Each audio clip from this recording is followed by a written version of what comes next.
La Palus-sur-Verdon est une commune française, située dans le département des Alpes de Haute-Provence, en région Provence-Alpes-Côte d'Azur. Le nom de ses habitants est Paluard. La Palus-sur-Verdon est une des 46 communes adhérentes du parc naturel régional du Verdon. Les communes limitrophes de la Palus-sur-Verdon sont Magastres, Blieux, Rougon, Trigance et Éguines, dans le département du Var, et Moustier-Sainte-Marie. Le village touristique se trouve à 928 mètres d'altitude. Il est connu pour sa route des crêtes et ses belvédères sur les gorges du Verdon. La Dambère à 800 mètres au-dessus de la rivière. Le Baou traverse la commune et rejoint le Verdon. Le massif du Mont-Denier s'étend sur la partie nord de la commune. Risques naturels et technologiques. La commune de la Palus-sur-Verdon est également exposée à 3 risques naturels.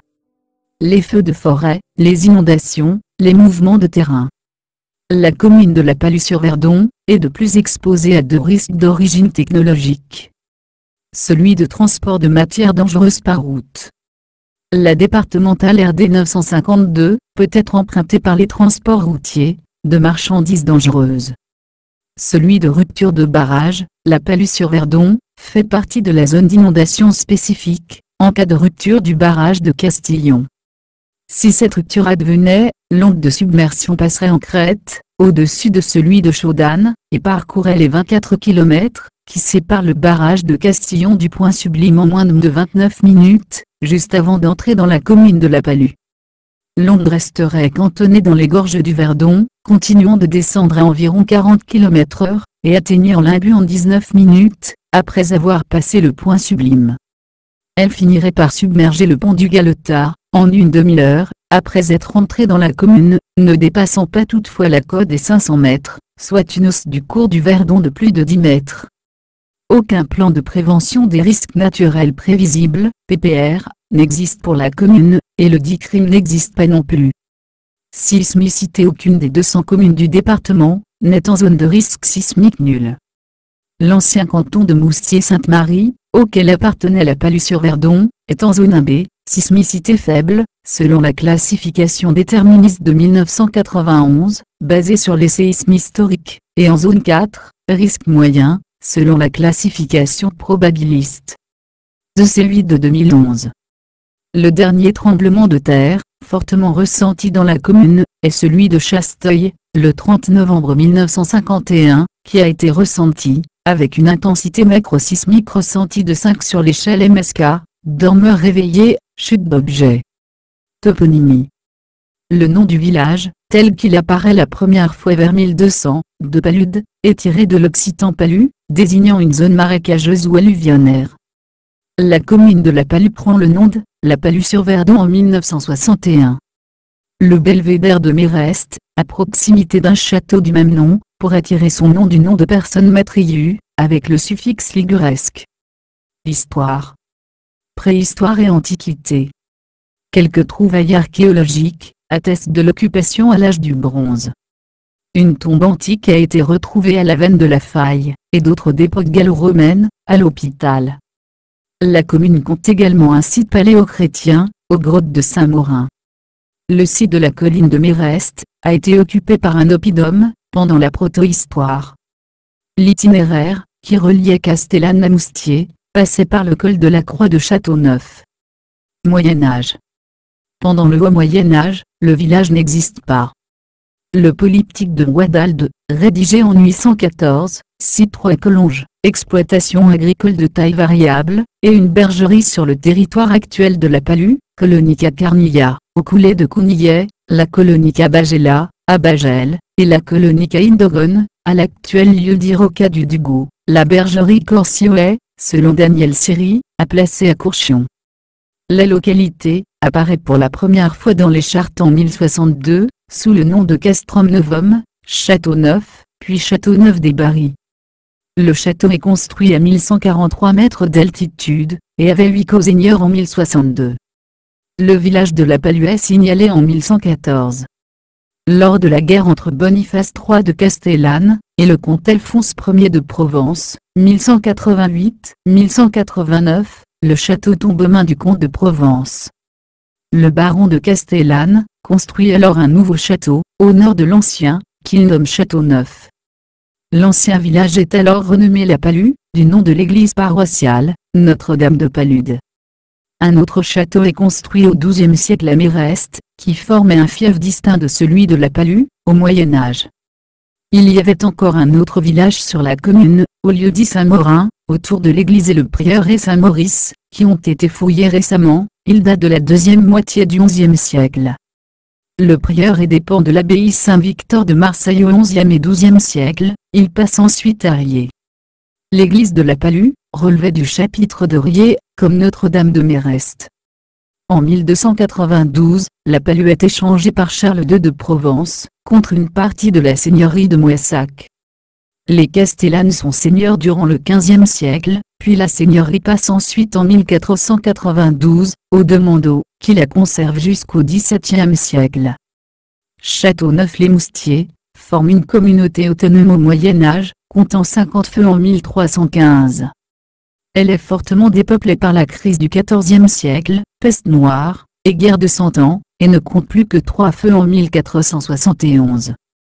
Les seigneurs de Châteauneuf sont les Castellanes au XIVe siècle, suivis par les Glandevais au XVe, puis les Carbonel au XVIIe siècle. L'église paroissiale et la chapelle Saint-Pierre des Chauvets, relevaient de l'abbaye de Montmajour. Le village des Chauvets est construit sur une route fréquentée au Moyen Âge, et un hôpital destiné à accueillir les voyageurs est implanté à cet endroit, au XIIIe siècle. Mais en 1471, il ne compte que 3 feux. En 1765, la communauté comptait 394 habitants. Une légende raconte qu'un templier serait venu se réfugier dans une grotte de Châteauneuf après 1314. Le village est lui abandonné dans les années 1920. Châteauneuf-les-Moustiers est rattaché à La Palue en 1974. Période moderne. À la fin du XVIIe siècle, 4 potiers travaillaient à La Palue. La terre et les paysans étaient pauvres, ce qui n'empêchait pas le seigneur de les pressurer. La disette du début de 1789 ne changea pas son attitude, ce qui provoqua un siège du château par les paysans en armes. Il fut obligé de prendre la fuite de nuit. Durant la Révolution, la commune compte une société patriotique, créée après la fin de 1792. En 1793, le château est désigné comme pouvant être détruit, mais échappe à la démolition. Période contemporaine.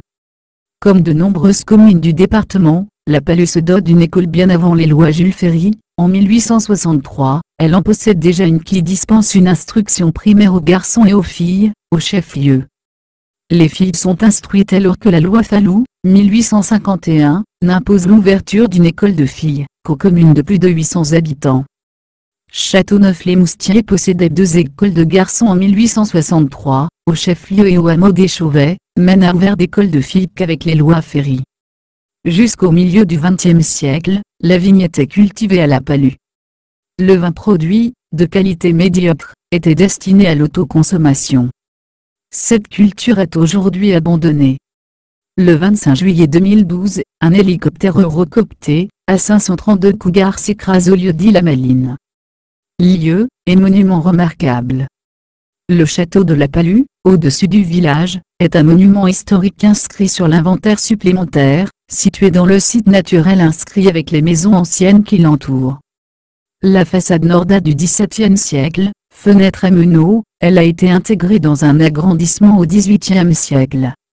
Le château actuel à 3 étages, est inscrit au monument historique. Le bâtiment dit château fort de Méreste, sur une colline occupée à l'époque romaine, est assimilé à un manoir par Raymond Collier, à un étage. Ses fenêtres à meneaux et ses 2 tours encadrant la façade, évoquent la demeure d'un hobereau, à moitié paysan. L'église paroissiale Notre-Dame de Vauvert est reconstruite en 1868-1870. Sa nef comprend 6 travées, elle est voûtée en plein cintre. Son clocher, en petit appareil régulier, orné de bandes lombardes, date du XIe siècle, il est inscrit sur l'inventaire supplémentaire des monuments historiques.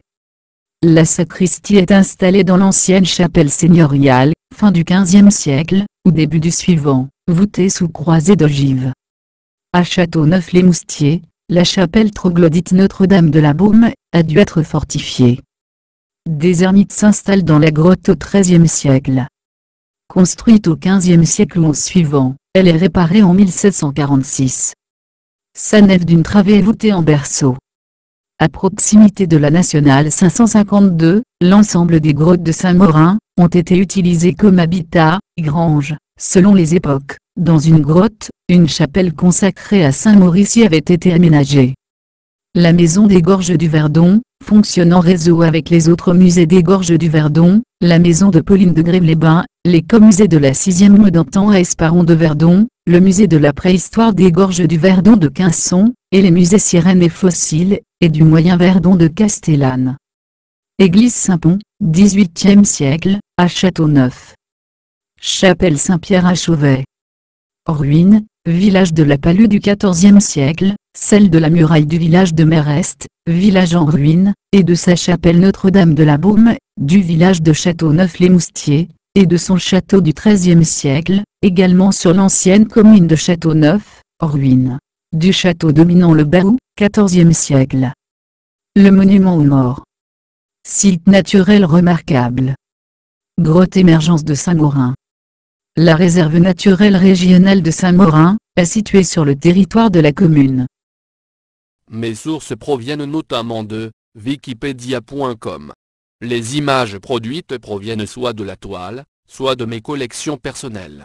Ce texte est interprété par Mathieu, ma petite voix de synthèse préférée, grâce à Text Speaker, de la société d'Ezquechar.